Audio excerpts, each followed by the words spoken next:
할렐루야. 아멘. 오늘은 부활 감사 주일로 하나님께 예배 드리게 됐습니다. 1년에 한 번 드리는 이 부활절 행사지만은 굉장히 큰 의미가 있습니다. 교회를 오랫동안 다니신 분들은 십자가, 부활 이런 주제에 대해서 너무 잘 알고 있기 때문에 피부에 금방 닿지는 않을 거예요. 십자가, 부활 여기에 대해서 크게 감동을 못 느끼죠. 그런데 예수를 믿지 않는 사람들은 이 부활이라는 부분에 대해서는 믿을까요? 믿지 않을까요? 믿을 수가 없습니다. 이거는 엄청난 사건입니다. 사람이 죽었다가 다시 살아난다는 거, 물론 가끔씩 임사체험도 하고 돌아가셨는데 다시 살아나신 분도 간혹 있긴 하죠.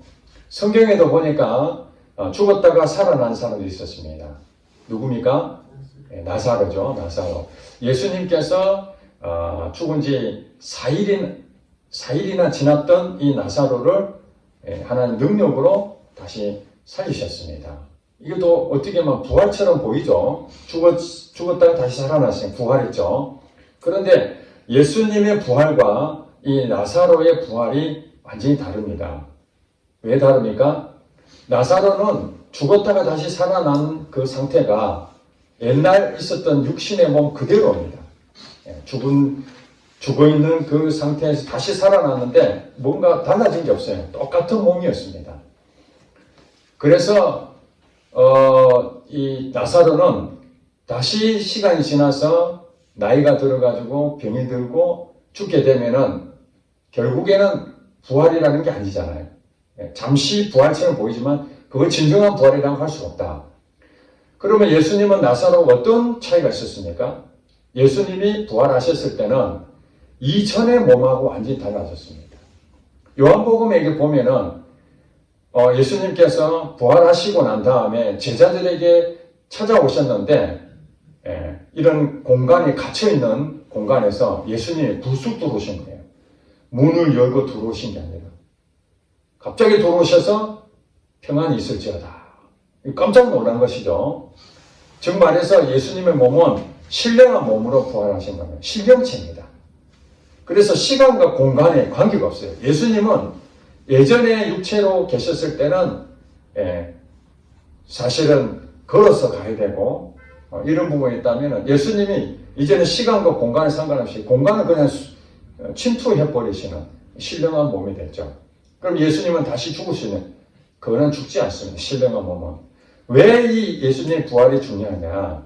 그것이 바로 우리하고 연결이 되어 있기 때문에 그렇습니다. 모든 사람은 죽습니까? 안 죽습니까? 다 죽습니다.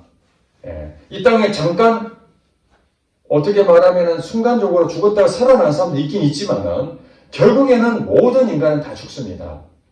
그러면은 모든 사람이 죽기 때문에 어떻게 말하면은 희망이 없잖아요. 우리 인간을 말하면은 이 땅에서 돈이 많으면 무엇합니까? 죽으면 끝인데. 높은 자리에 올라가면 무엇합니까? 죽으면 끝인데. 그러나 죽음 이후에는 또 다른 우리가 알지 못하는 또 다른 세계가 있다는 사실입니다. 모든 사람이 다 가보지 않았기 때문에 거기에 대해서 명확하게 맞다라고 주장할 수는 없습니다만은 우리는 어떤 근거를 가지고 그것을 믿느냐 믿지 않느냐 할 수가 있습니다. 예수님이 부활하신 것처럼 신령한 몸으로 부활하신 것처럼 다시는 죽지 않고 사망의 몸이 아닌 것처럼 우리도 마찬가지로 이 땅은 언젠가는 떠나서 육체는 썩어지겠지만 예수님이 부활하실 때에 예수님이 신령한 몸을 입은 것처럼 우리도 신령한 몸으로 부활할 줄로 믿습니다. 이 소망을 갖는 것입니다.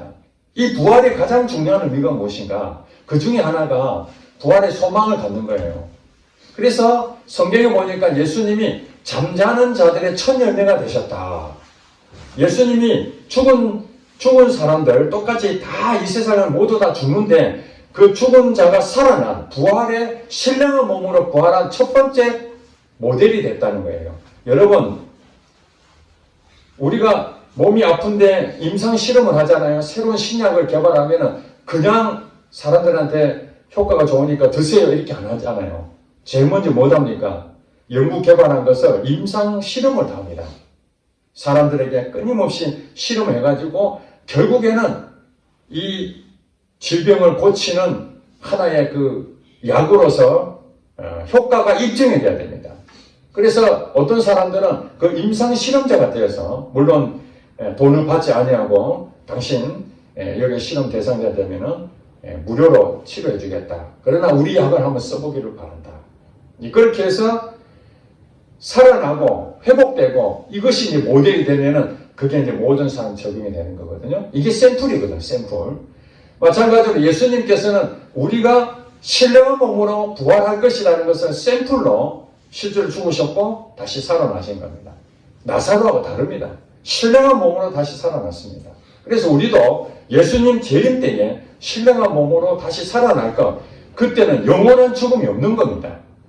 예수님이 그렇게 실제로 샘플로 하셨기 때문에 우리는 이제 그걸 믿는 것이죠.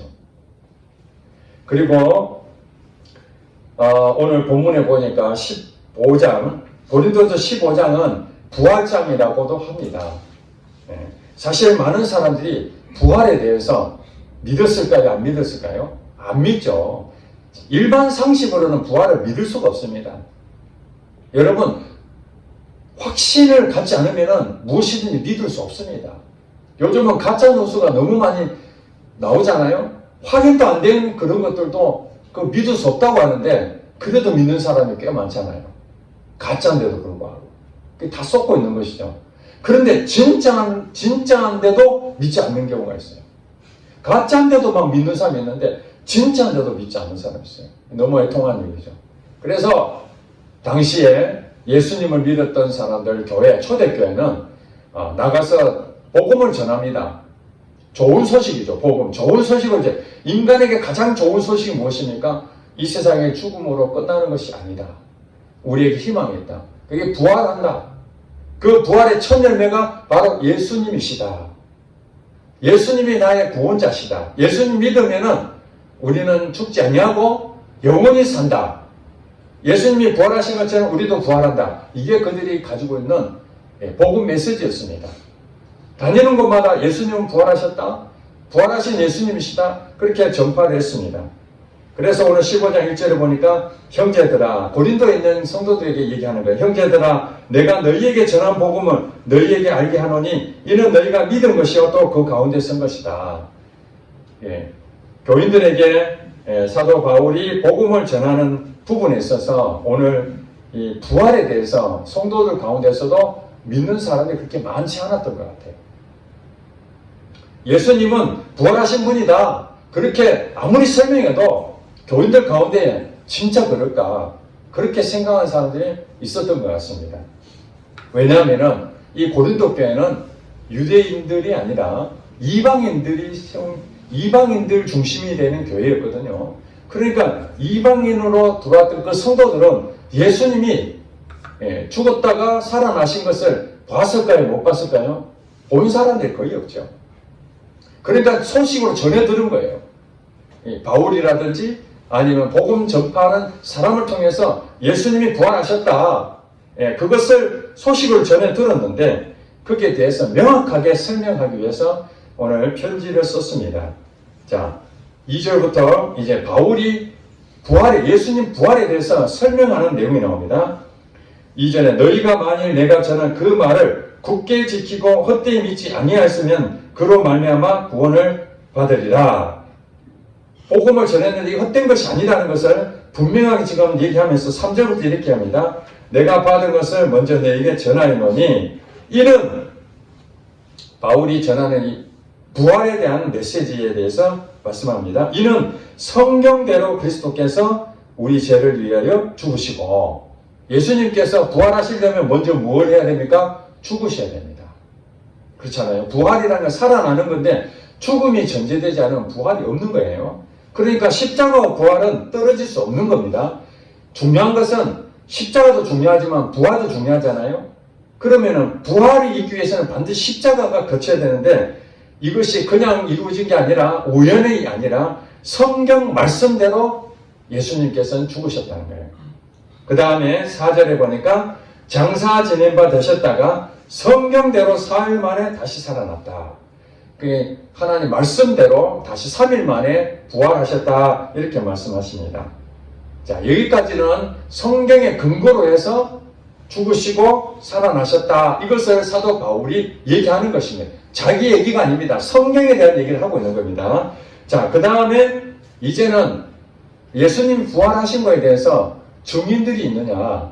이게 굉장히 중요한 것입니다. 여러분, 어떤 사건이 일어나잖아요. 그러면은 경찰이나 검찰에서 조사를 하게 됩니다. 이 사건이 어떻게 시작이 됐고 어떤 일이 있었는지 거기에 대해서 재판을 이제 받게 되는데 재판관인 이 판사가 재판할 때에 검사나 변호사 측에서 뭔가 제출을 하죠. 그 중요한 이 사건의 핵심된 그런 증거물이 두 가지가 있는데 그 중에 하나가 무엇이냐면은 증거물이죠. 증거물. 실질적으로 그때 있었던 어떤 사실적인 그런 자료들, 명확한 자료들, 데이터라든지 정보 이런 것들을 분명하게 기록이 되어 있다면 이것이 증거자료로 채택이 될 수가 있습니다. 그래서 사도 바울은 성경을 근거로 해서 부활을 설명하고 있는 것입니다. 증거자료를 성경을 말하고 있는 것입니다. 자, 그러면은 성경에 대해서 믿을 수 있느냐? 이것이 이제 중요하겠죠. 성경에 말씀하신 것이 창세기부터 요한계시록 66권까지 있는데 이것이 하나의 문서로 기록이 되었어요. 1600년 기간에 걸쳐서 쓰여진 책이고 여기에 저자는 40명이 넘는 다양한 사람들이 기록한 것을 집대성한 것이 우리는 성경이라고 합니다. 그러면 이 성경이 그냥 지식으로 그저 나의 명상적인 하나의 도구로서 수양하기 위해서 쓴 책이라면 이게 무슨 가치가 있겠습니까? 그러나 여기에 적혀있는 것이 사실이고 여기에 적혀있는 것이 오늘 우리에게도 실제로 일어나는 사건이기 때문에 이 성경이 권위가 있는 것입니다. 이 성경의 권위가 우리 지금 겨자씨 교회만 믿고 있다면 이게 무슨 권위가 있겠습니까? 전 세계에 수십억 명이 이 성경을 지금도 읽고 있습니다. 그리고 2000년 역사 가운데 이 성경은 끊임없이 지금도 전 세계에 이 성경을 번역해서 지금 다 보고 있습니다. 이런 것을 한두 명도 아니고 엄청나게 많은 사람들이 이 성경에 대해서 잘못된 점을 찾으려고 과학자들까지 지식인들까지 온갖 사람들이 이 성경이 잘못된 것을 찾아내려다가 다 믿었다는 그런 것들이 오히려 더 많지 이것에 대해서 진짜 못 믿을 것이다 하는 사람은 거의 없습니다. 만약에 그렇다면 이 성경은 얼마 못 가서 다 자료로 인정을 못 받고 없어질 것입니다. 저도 마찬가지입니다. 이 성경 하나 붙들고 지금 제 인생 전부를 걸고 왔는데 이 성경이 가짜라면 제가 가장 어리석은 자고 여러분 예배드리러 온 여러분들 지금 복복 구경 가야 되는데 그거 취소하고 여기 왜 오겠습니까? 이 성경을 가짜라면 여러분 속은 것입니다. 사도 바울이 지금 그런 것입니다. 성경에 대해 근거가 분명하기 때문에 자료로 제출합니다. 모든 사람들이요. 부활이 확실한 건 무엇인가? 성경에 근거를 하고 있다. 증거를 제시했습니다. 그 다음에 또 한 가지가 무엇인가? 그 증인입니다. 증인. 실제로 그 사건을 본 사람들이 재판에 가서 증인으로 출석을 하게 되죠. 그것을 채택하게 됩니다. 자, 이제 증인을 이 사도 바울이 마치 재판하듯이 이 부활에 대해서 안 믿는 사람 너무 많으니까 재판하듯이 지금 설명하고 있습니다.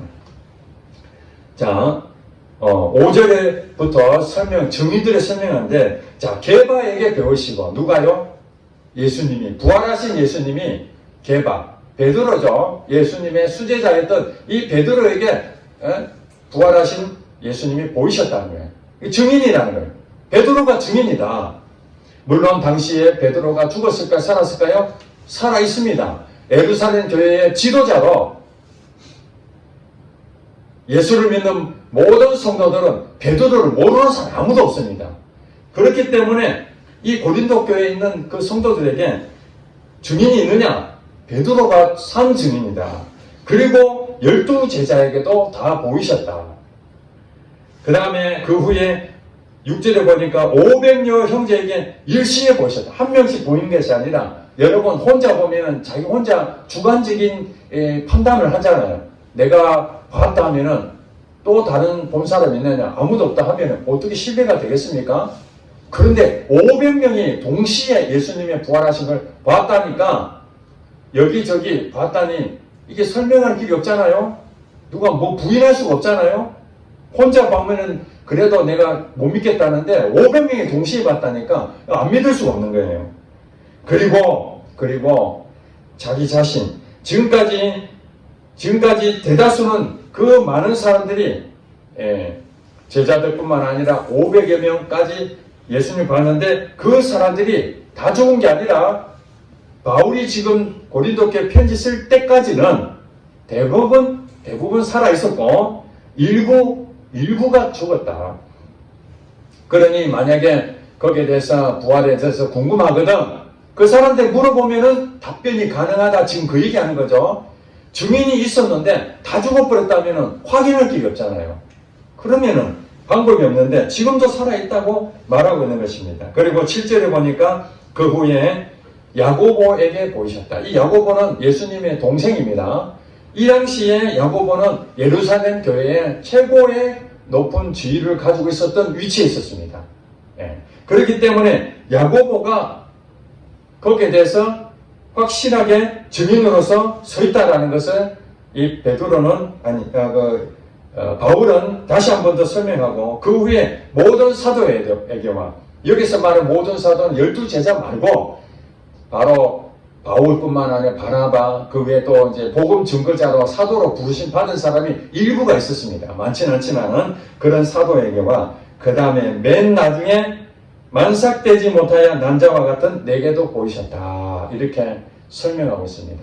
자기는 부활에 대해서 증인이 아니라면은 다 들은 얘기밖에 없잖아요. 다 들었다. 그렇지만은 나중에 만삭되지 못하여 난자와 같은 내게도 보이셨느니라. 이렇게 설명을 합니다. 그런데 사도 바울이 그 증인들 가운데서 맨 마지막에 자기를 설명하고 자기 자신의 존재에 대해서 어떻게 얘기합니까? 만삭되지 못하여 난자와 같은 나다. 그렇게 말합니다. 그 말이 무슨 말입니까? 여러분 만삭이라는 것은 엄마 뱃속에 태아가 10개월 가득 차고 그 다음에 태어나게 되었습니다. 그런데 만삭되지 못했다는 것은 정상적으로 태어나지 못한 거 미수가죠. 미수가 10개월을 채우지 못하고 중도에 갑자기 상고가 있어서 태어난 겁니다. 이 말이 무슨 말입니까? 물론 모든 사람이 그런 건 아닙니다. 미수가로 태어났다. 나는 부족하다. 나는 온전하지 못한데 내게도 그 부활하신 예수님이 보여주셨다. 이렇게 설명하고 있습니다. 그것이 바로 똑똑하고 능력 있고 가지고 이런 사람들만 보여준 것이 아니라 정말 부족한 나 자신까지도 이 부활을 직접 볼 수 있는 은혜를 주셨다. 그렇게 바울은 설명하고 있습니다. 자, 그런데 사실은 바울이 예수님을 직접 본 적이 있겠습니까? 직접 본 적은 없습니다.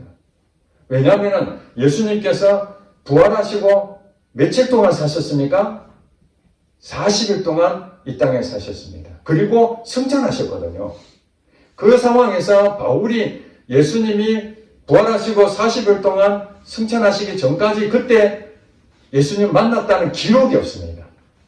기록이 없기 때문에 직접 본 적이 없는데 왜 사도 바울은 부활하신 예수님이 내게도 보여주셨다. 이렇게 설명할까요? 사도행전 9장에 보면은 사도 바울은 예수 믿는 사람을 극도로 미워했습니다.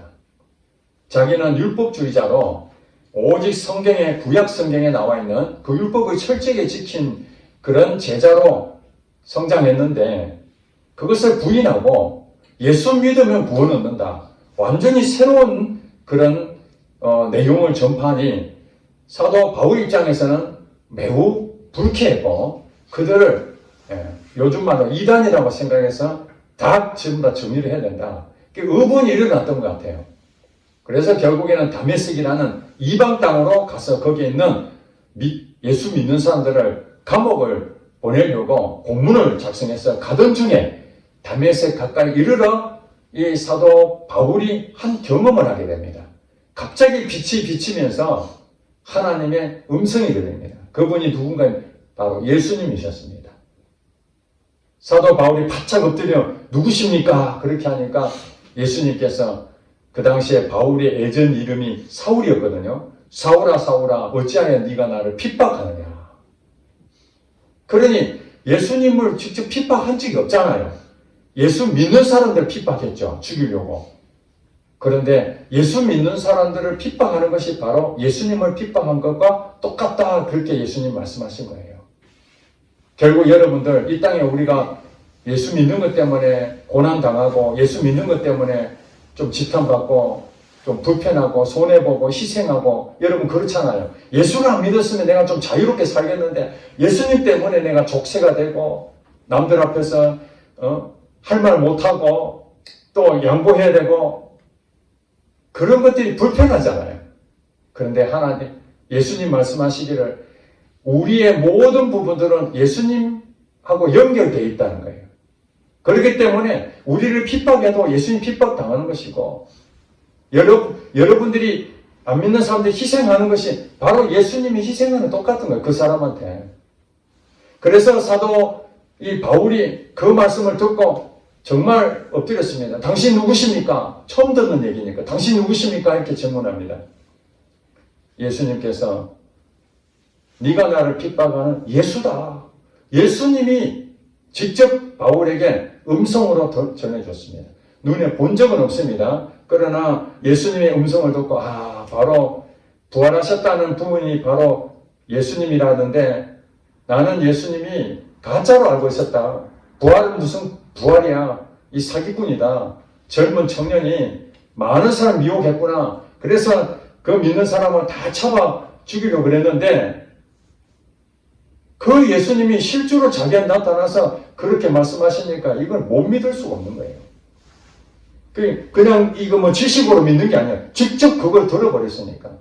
그러고 난 다음에 예수님을 믿는 사람들을 잡으러 갔던 그가 예수님의 완전히 복음을 전하는 예수님 부활하신 그분이다.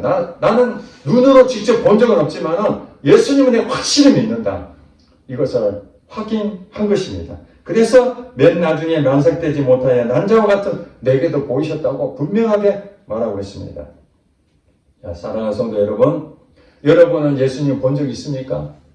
본 적이 없죠. 저도 본 적이 없습니다. 그런데 사람들은 우리들에게 물어봅니다. 예수를 믿고 있는 우리들에게 하나님이 살아 계시냐? 그렇게 물어보면 여러분 뭐라고 증명하겠습니까? 하나님 살아 계신다고 여러분 계속 얘기를 해본들 그들이 믿어주나? 안 믿어주잖아요. 우리 예수 믿는 사람들은 안 믿는 사람들 가서 하나님 믿어라. 하나님 왜 믿냐? 그렇게 물어보면 하나님 살아계신다. 그러면 그들이 이구동성으로 하는 말이 무엇입니까? 하나님이 있으면 내가 믿을게. 하나님이 있다는 것을 증명을 해라. 하나님 눈으로 보여주면 내가 믿을게. 그렇게 말하잖아요. 제가 얼마 전에 물론 예전에도 제가 간증을 많이 듣고 있었습니다만 이영표 선수 여러분 잘 아시는 축구 선수죠. 이영표 선수가 간증한 다른 교회에서 간증한 내용들 예전에 들었는 다시 이제 듣게 됐습니다. 그가 이제 사람들한테 간증할 때 처음에 자기가 어떻게 예수를 믿었는지에 대해서 얘기를 합니다. 주변에 있는 사람들이 자기에게 계속해서 예수를 믿어라. 하나님 살아계신다. 그 얘기를 많이 하더래요. 자기는 사실은 궁금한 게 있었습니다. 두 가지. 한 가지는 뭐냐면은 죽음 이후에 대해서 궁금했다는 거예요. 정말 천국과 지옥이 있을까? 죽음은 끝인가? 죽음은 끝이면 상관이 없는데 만약에 죽음 이후에 어떤 일이 있다면은 나도 예수 믿고 천국 가고 싶다는 거예요. 그래서 내가 죽음 이후에 대해서는 관심이 있기 때문에 그걸 공부를 해봐야 되겠다. 그거는 가치가 있는 것이다. 그런데 아무도 알려주지 않는데 그걸 빠져가지고 그렇게 산다면은 내가 시간을 보내니까 이것을 분명하게 알아야 되겠다 해서 자기는 계속해서 죽음에 대해서 궁금한 얘기를 물어보고, 또 한 가지 뭐냐면 하나님이 살아계시다면 눈으로 한번 좀 보여주세요. 이렇게 얘기를 했다는 겁니다. 자, 여러분, 여기 이제 컵이 있습니다. 컵이 있는데 이렇게 있는데 하나님 살아계시면은 이은표 선수 하는 얘기입니다. 본인이 이렇게 했다는 거예요. 하나님 살아계시면 이 컵이 잠깐 떴다가 내려오도록 좀 해주세요. 그런데 하나님 믿겠습니다. 여러분도 믿을 수 있겠죠? 가만히 있는데 갑자기 하나님 한번 증거를 보여주세요. 이 컵에 갑자기 떴다가 다시 원위치 하는 그런 일이 일어나지 않는 거죠. 그만큼 이은표 선수는 보여주면 믿는다고 그렇게 했는데 아무도 그런 일이 일어나지 않아서 자기가 이제 이런 생각이 들었대요. 내가 지금 의심해서 하나님을 내가 못 믿고 있는 거 아닌가. 그래서 하나님, 내 의심하는 걸 이거 버리고 믿게 해주세요. 내 눈으로 보기를 원하는데 눈으로는 안 보이시니 그러면 이 의심이라도 하나님 없다고 생각하는 그 의심이라도 걷어주고 믿게만 해주세요. 3일 지나니까 믿어지더래요. 의심을 했었는데 갑자기 믿음이 생긴 거예요. 그리고 이게 무엇이지? 그래서 성경 공부를 하게 됐답니다. 믿어지니까. 성경 공부를 하고 보니까 그가 내린 결론이 눈으로 보고 믿는 건 믿음이 아니다. 그러면서 뭐라고 얘기하냐면은 예수님이 부활하시고 예수님이 그 당시에 계셨을 때에 많은 군중들이 예수님이 실제로 직접 눈으로 봤잖아요. 우리는 못 봤지만은 예수님이 살아 계셨을 때는 그들을 다 봤어요. 예수님 얘기도 했어요. 예수님 부활하셨다는 얘기도 들었어요. 그런데도 일부는 예수님을 아까 사도 바울이 설명했던 제자들과 500여 형제 이런 사람들은 예수님에 대해서 분명한 증인이라 하지만은 대부분 사람들은 그래도 하나님으로 안 믿었다는 거예요. 이 군중들이. 그래서 예수님이 끊임없이 기적을 베푸고 병자를 고치고 귀신을 쫓아내고 예수님이 실제로 그런 하나님처럼 그런 일을 했는데도 불구하고 군중들이 십자가 못 박아버렸잖아요. 그래서 여기에 이영표 선수는 예수님을 직접 봤는데도 보면 다 믿는 줄 알았는데 본다고 다 믿는 게 아니구나. 하나님 믿음을 주셔야 돼요. 믿어야 되는 무조건. 근데 하나님이 주시는 거죠. 그 믿음이. 그리고 자기가 그렇게 생각했다 해서 부활하신 예수님이 내게 하나님이신지 증명이 돼야 되잖아요. 의심하지 않고 믿어졌다 해서 그게 끝난 게 아니잖아요. 하나님이 살아계시는 것을 분명하게 자기가 확인하고 싶은 거예요. 자, 여러분, 부활이 왜 중요한 겁니까? 부활은요, 예수님이 살아나셨다는 거죠. 그렇죠. 히브리서 13장 8절에 보면은 예수 그리스도는 어제나 오늘이나 영원토록 동일하시니라. 아멘? 아멘. 어제나 오늘이나 미래 영원토록 동일하신 분이 예수님이세요. 부활하지 않으셨다면 십자가 달려 돌아가신 2000년 전으로 끝나버린 거예요. 예수 그리스도는 어제로 끝났습니다. 이렇게 성경이 말해야 되는데 예수 그리스도는 어제가 뭡니까? 실제로 십자가 달려 돌아가시고 부활하시고 승천하신 그 사실과 오늘 현재 그 예수님이 우리와 함께 있는 것이고 그 다음에 미래까지 영원토록 그분은 존재한다는 거예요.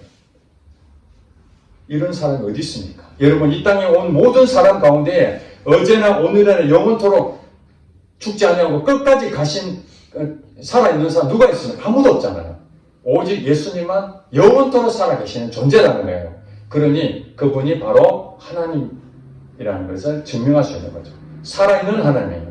살아있는 하나님. 그 살아있는 하나님이 오늘 우리에게 기적을 베푸시고 우리의 기도를 들으시고 우리가 무엇을 하든지 그 부활하신 예수님이 나와 함께 하시고 영원토록 함께 하신 줄 믿으시기 바랍니다. 이것을 우리는 증거를 가지고 있는 게 그것이 바로 부활의 증인들입니다. 이용표 선수가 부활의 증인이 되었던 이유가 무엇입니까? 믿어지지 않았지만은 눈으로 보여지지 않았지만은 믿음이 생겨서 이제 성경 공부하고 정말 하나님이 살아계시는지 한번 내가 확인해 봐야 되겠다. 그래서 그가 4가지 기도 제목을 했다고 합니다.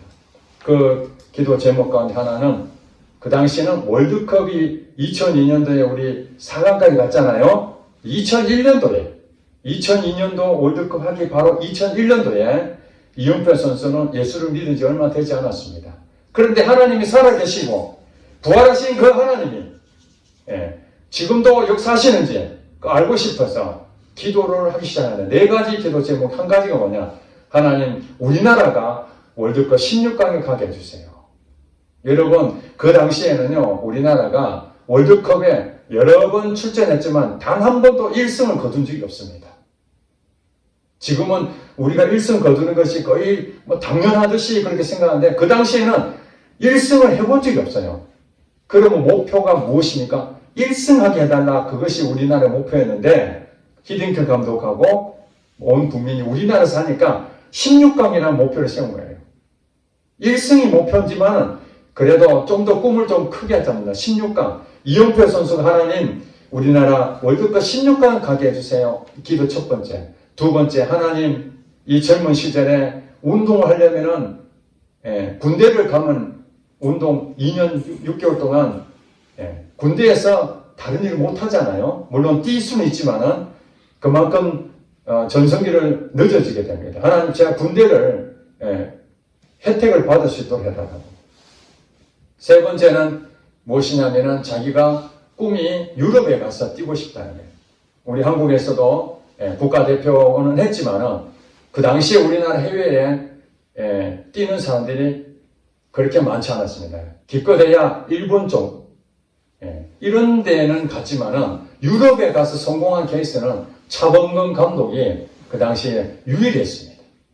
유럽에 가서. 그러니까 이 젊은 친구들이 가지고 있는 꿈은 유럽에 가는 겁니다. 그 다음에 네 번째는 하나님 영광을 돌리게 해주세요. 하나님 영광을 돌려. 여러분 축구 선수가 영광을 돌리려면 어떻게 해야 됩니까? 골을 넣어야 돼요. 골을 넣어야 거기서 세레머니 하면서 하나님께 영광의 어떤 표현을 하잖아요. 그런데 이영표 선수는 공격수입니까? 수비수입니까? 수비수입니다. 자, 수비수가 영광을 돌리려면 골을 해야 되는데 수비수가 골을 넣겠습니까? 수비를 해야 되는데 그러면 옆에 사람이 골 넣으면 수비수는 기도하면서 하나님 영광 돌리는 이영표 선수 하는 말이에요. 자기 동료가 골 넣고 자기는 옆에 가서 하나님 영광 돌리면 이것도 말이 안 되잖아요. 그래도 하나님 영광 돌리게 해달라고 그렇게 했는데 자기가 이 월드컵이 끝나고 난 다음에 어느 날 자기가 이 4가지 기도 제목의 쪽지를 발견하게 됐다는 거예요. 16강 가게 해달라, 군대 면제하게 해달라, 유럽에 진출하게 해달라, 영광을 돌리게 해달라. 그런데 월드컵 끝나고 난 다음에 자기도 잊어버렸던 이 기도 제목의 4가지가 다 이루어진 것을 확인했다는 거예요. 하나님이 정말 살아계시면 이 기도를 들어달라고 했는데 그 꿈이 보통 꿈이 아니잖아요. 여러분 생각하세요. 말도 안 되는 엄청난 그 꿈을 4가지를 기도했는데 4가지가 다 이루어진 거예요. 16강이 아니라 4강까지 갔지요. 그 다음에 여러분 월드컵 4강 간 것 때문에 나라에서 너무 기뻐가지고 그 법에는 원래는 월드컵에서 뭐 입상을 하든 어쨌든 상관없이 우승을 하더라도 병력 특혜가 없습니다. 올림픽에 동메달 이상 따야 되고 그 다음에 아시안 게임에서 금메달 따면은 병력 혜택 받습니다. 그 2가지밖에 없었습니다. 법적으로. 그랬는데 온 국민이 월드컵 4강에 올라갔다고 청원 올리고 병력 특혜를 줘야 된다. 국가를 위해서 이만큼 수고했다. 그래서 특별법으로 월드컵 4강 진출했던 모든 사람의 병력 특례가 이루어졌습니다. 그러니까 이영표에서 2가지 이루어졌죠. 그 일로 인해서 히딩크 감독이 박지성이하고 이영표 2 선수를 네덜란드로 스카웃해서 갔고 나중에 영국으로 가서 유럽 생활을 다 했습니다. 그 다음에 이영표 선수가 마지막으로 이런 고백을 했습니다. 이탈리아 여러분 그 예선전 할 때 마지막 이영표 선수가 센터링 해가지고 박지선 선수가 골을 넣어서 16강 진출했거든요. 그때 이탈리아 전 다 끝나고 난 다음에 예수를 믿는 사람 몇 사람이 늘 자기들은 모여서 기도하고 했다는 거예요. 근데 이탈리아 전 다 끝나고 난 다음에 운동장에서 5명이 이렇게 합장해서 기도하는 그 모습이 전 세계의 120개 나라가 카메라로 중계를 했다고 합니다. 이것이 하나님 영광이 된 거예요. 여러분, 수비선수가 영광을 어떻게 돌릴 수 있겠는가 했는데 나중에 보니까 5명이 모여가지고 하나님께 너무 감사하고 16강 진출한 그날이니까 감격해 올리는 이 모습을 카메라로 전 세계에서 중계를 했다는 겁니다. 이것이 하나님 영광을 돌리는 방법이었다. 그러면서 이영표 선수는요, 축구 선수지만은 전 세계에 돌아다니면서 부활하신 예수님 만난 그가 하나님 살아계신다. 어제나 오늘이나 영원토록 동일하신 그 하나님, 그 예수님, 그 예수님을 확신 있게 전합니다. 그 사람이 누굽니까? 부활의 증인이라는 거예요. 부활의 증인. 이용표 선수는 하나님을 직접 본 적이 없습니다. 저도 본 적이 없습니다. 그러나 이용표 선수처럼 저도 하나님을 만났습니다. 직접 눈으로 본 적은 없지만 그분이 내게 찾아오셔서 내게 말씀하시고 내 죄를 사해 주셨다는 것을 깨닫게 하시고, 그래서 눈물 콧물 쏟으면서 회개하고 눈을 떴더니 세상이 달라졌습니다. 여러분, 부활을 믿으면 삶이 달라집니다. 왜 그렇습니까? 부활은 하나님이 살아계신다는 것을 주신 증거이기 때문에 그렇습니다. 어느 한 목사님이 교회를 개척해서 10년 이상 동안 복음을 전했는데 열심히 신앙생활 했던 이 청년들이 결혼하고 사회생활 나가면은 무슨 이유인지 믿음이 다 사라져버리고 끝까지 믿음이 진보가 되지 않는 거예요. 도대체 왜 그럴까? 하나님 왜 그렇습니까? 우리 성도들이 왜 이렇게 변화가 안 됩니까? 그것 때문에 너무 가슴 아팠는데 어느 날 사도행전 17장 31절 말씀, 그분은 사도행전 17장 31절이 자기 인생의 가장 큰 메시지로 받은 거예요. 그것이 무엇인가? 그가 아테네에 가서, 아덴이죠, 아덴에 가서, 그리스 아덴에 가서 복음을 전하는데 거기는요, 우상 숭배하는 사람 너무나 많은 거예요. 신이 엄청나게 많아요. 여러분, 제우스 신 알잖아요. 그리스 신화에 나왔던 온갖 잡신들이 거기에 너무 많은 거예요. 오죽하면은 이름도 모르는 신이다 이렇게까지 할 정도니까 엄청나게 신이 많죠. 그래서 사도 바울이 그들에게 예수님은 부활하신 하나님이시다. 예수님 지금도 살아계신다. 그것을 설명해야 되는데 사도행전 17장 31절에 하나님께서 살아계시는 것을 증거를 주셨는데 그것이 무엇인가? 바로 부활이다. 죽은 자 가운데서 다시 살아나신 것, 이것이 바로 믿을 만한 증거다. 아멘? 아멘. 네. 우리가 하나님 믿는 이유가 무엇입니까? 우리는 눈에 보이지도 않는데 이영표 선수처럼 이 컵을 잠깐 들었다가 놔두시면은 하나님이 하셨구나. 내가 믿겠는데 이런 일은 일어나지 않는데 어떻게 하나님 믿을 수 있죠? 믿을 만한 증거를 주셨는데 그분이 바로 하나님이신 것이 분명한 것이 무엇인가? 바로 부활이다. 부활. 죽었던 사람이 살아나는 것, 이것이 하나님 아니고는 할 수가 없다는 거예요. 그렇다면은 내 인생에 아무것도 안 되고 어디로 가야 될지 갈팡질팡 길을 모르는데 하나님 살아계셔. 부활하신 분이 지금 다 나와 함께 하시니 그분을 믿으면은 그분이 나의 모든 기도를 응답하시고 들으시고 안내하시고 마지막까지 인생의 바른 길로 나를 도와주시고 책임지시는 분이 바로 하나님이시구나. 그것을 어떻게 믿을 수 있느냐? 부활하셨기 때문에 믿을 수 있다는 거예요. 그래서 그 목사님이 그것을 깨닫고 성도들에게 매주 부활을 얘기밖에 안 합니다. 부활. 예수님은 부활하셨습니다. 이 말이 무슨 말입니까? 그 부활하신 분이 바로 여러분의 주인이십니다. 그 부활하신 분이 여러분 안에 지금 살아계셔서 여러분과 함께 하시고 그 하나님, 그 예수님이 여러분 인생 책임지십니다. 그런데 왜 불안하시고 염려하시고 걱정하시고 더 이상 못 살겠다, 죽고 싶다, 왜 그렇게 하십니까? 부활하신 분이 계시는데 부처는 부활하지도 않았는데도 마치 부활한 영원히 살아있는 존재로 여기면서 가짜 신에게도 그분 믿고 위로받고 힘을 얻고 그러는데 진짜 살아계시는 분이 있는데도 불구하고 여전히 걱정하고 여전히 불안해하는 내 자신. 이것이 부활의 증인들에게는 모든 것을 제한이 없다는 거예요. 제한이 없어요. 부활하신 분은 제한이 없습니다. 여러분 믿으십니까? 네. 여러분도 눈으로 보진 않았지만 여러분 하나님 말씀을 듣잖아요. 그 말씀을 깨달으시잖아요. 그 말씀을 통해서 실제로 일어나잖아요.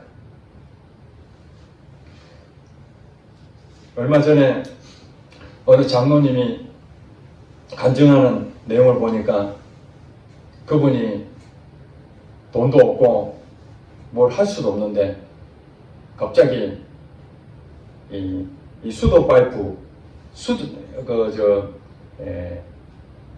우리 물 많잖아요. 저 물 저장 탱크에.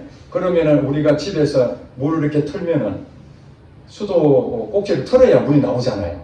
그거 이제 예화를 목사님이 설명했는가 봐요. 파이프를 통해 가지고 이 수도 꼭지를 통해서 물이 나온다. 우리는 이 수도 꼭지를 우리가 틀어야지 하나님의 축복을 받고 하지. 수도 꼭 잠겨져 있는데 하나님은 이만큼 저장소에 엄청나게 물이 있는데도 우리가 안 틀면 아무것도 없어. 그러니까 틀어야 돼. 이 설교를 들었는데 이분이 무슨 생각입니까? 갑자기 하나님이 그 파이프 있잖아요. 파이프. 그걸 사업을 하라는 그 마음 주셨다는 거예요. 그래 이 사람이 생각할 때 내가 한 번도 경험하지 못했는 이 파이프를 어떻게 해야 되지? 돈도 없는데. 그랬더니 하나님께서 이 사람한테 걱정하지 말고 자기 교회에 어느 분이 있는데 그분한테 돈을 500만 원 정도를 사업 자금이죠. 500만 원을 거기에 달라고 해라. 그러면 주실 것이다. 아니 그분이 누군지도 같은 교인이지만 이 청년이니까 누군지도 모르는데 그 집사님한테 가서 돈을 500만 원을 달라고 한다는 게 말이 안 되잖아요. 그래도 물어가지고 그분한테 가서 얘기를 했다는 겁니다. 여차저차 해가지고 돈을 하나님이 500만 원 필요한데 당신한테 가면은 500만 원 줄 것이라고. 그랬더니 이분이 갑자기 내일 자기가 주택은행에 근무하고 있는데 내일 오전 10시에 주택은행으로 오라고 그러더라고요. 갔더니 500만 원을 팍 해가지고 주더라는 거예요. 나중에 알았는데 이분이 기도하는데 하나님께서 너는 나를 위해서 한 것이 무엇이냐 그렇게 물어보니까 한 것이 아무것도 없는 거예요. 근데 그 청년이 오면은 두말하지 않고 그가 무엇을 요구하든지 들어줘라.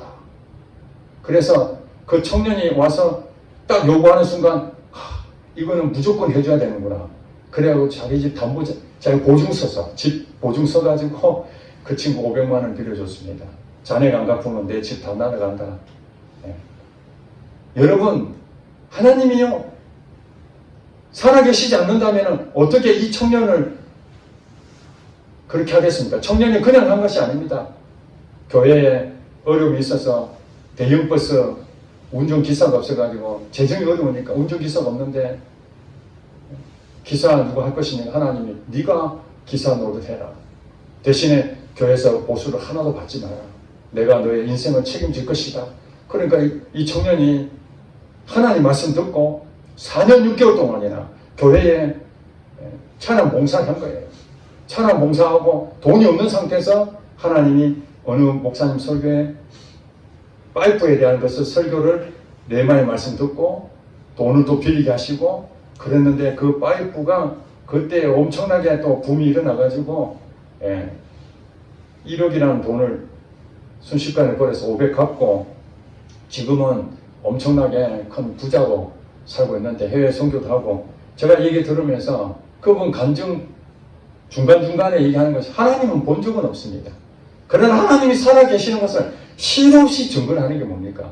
하나님 기도한 대로 이루어지고 하나님 가라면 가란 대로 거기에 말씀해 주시고 이걸 직접 겪으니까 이런 사람이야말로 부활의 증인인 줄 믿으시기 바랍니다. 우리가 지식으로 성경 공부하는 게 아닙니다. 이걸 많이 알면 못합니까? 똑똑한 사람들은 이걸 다 암기도 할 수는 있을 것입니다. 그러나 이 사도 바울이 만삭되지 못하여 난자와 같은 내게도 보여주셨다. 예수 믿는 사람 핍박하려고 갔던 그도 나도 예수님 만나서 인생이 바뀌어버렸다. 그 뒤로 예수님 제자들은요, 예수님 부활하시기 전에는 도망치던 놈들이었는데, 좀 미안합니다만은, 정말 예수님을 가까이 있어도 하나님이 모르고 그렇게 살았는데, 예수님 부활하시고 난 다음에 완전히 인생이 달라진 겁니다. 내 죽으면 죽으리다. 바로 저분이 바로 나의 주님이시요, 나의 하나님이시구나. 그리고 핍박받고 인생 그렇게 살았습니다. 그게 가치 있는 사람들입니다. 저도 주님을 위해서 부활하신 그분, 내가 직접 보진 않았지만 저는 확신합니다. 여러분들 어디 가가지고 예수님 부활의 증인으로 설 수 있습니까? 그럼 여러분 어떡하시랍니까? 잘 모르겠습니다.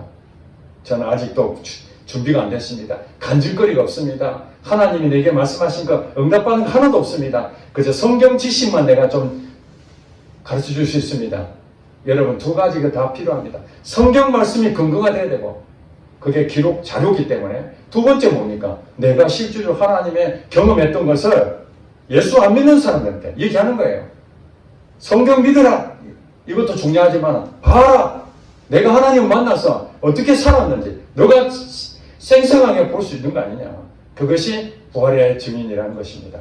올해 이 부활절날 여러분들 똑같이 들었던 부활 십자가 이거 뭐 진부하고 재미도 없고 그러지만은 여러분 진짜 부활을 여러분 믿는다면 그분이 살아계시는 분이구나. 그 살아계시는 하나님이 내 일터도 축복하시고 내 인생도 책임지실 것이고 내가 가지고 있는 고민들 이것도 하나님 다 알고 계실 것이고, 그렇게 생각하면 여러분 불안한 마음이 생기겠습니까? 이게 평안한 마음이 생기겠습니까? 평안한 마음이 생긴다는 건 여러분 부활의 증인으로서의 증거입니다. 그게 다 불안해야 되는데 여러분 불안해야 될 상황에서 불안하지 않는, 이게 부활을 믿는 사람 증인입니다.